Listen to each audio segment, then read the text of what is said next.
Ngwatanio kivathukan'yo sya uiiti ila mikomo nisyathingiliila iyitelemwa ni silikali ni kana kuungamya mikomo yo Nisyaweta nimusikatie kortini munene wa volisi Japhet Koome kwa kunyaiikisya Matakitali uya ni kana maikatwaiisye maikatwaiisye miatianio maleluni vala ingi syakane silikali iyekane na Amatisya kwa maobisa Amatisya kama uya ni Mayathana kana mikomo iyo ni mitekilia kimeo Benjamin mwakatwelesya. Muthenya umwe hitina wa munene wa volisi Japhet Koome kumatha ivinda yumu ila me maandamanoni Matakitali undumwe na maovisa angi ma uiiti ala me mikomoni.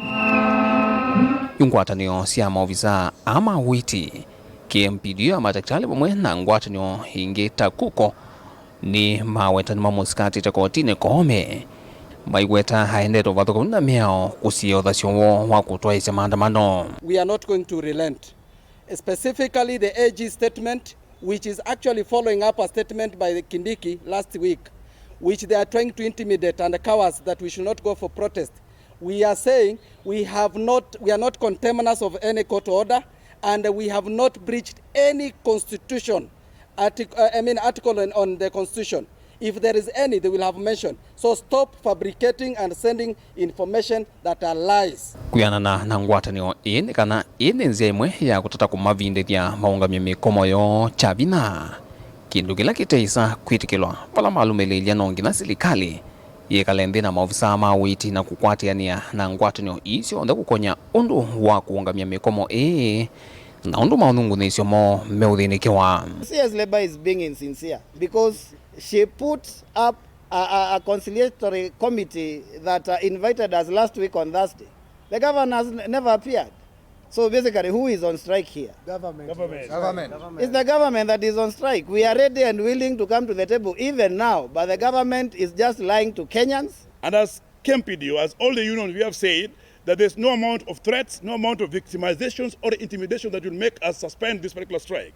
We will have to sit and have a return to work agreement that actually spells out protections of the collective bargaining agreement that was signed. There is no any other way out of it.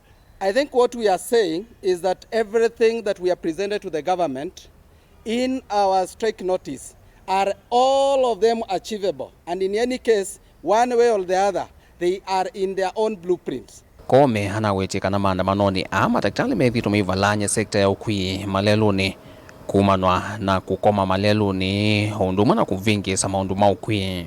So we will not relent. We will not relent. We will be on the streets. If there's any law against vuvuzelas and whistles, we need to be ready for. And they need to take it to court, not just writing statements. Mukomo wa Matakitali kwa oyunuminete mwai umwe na no uendeeye.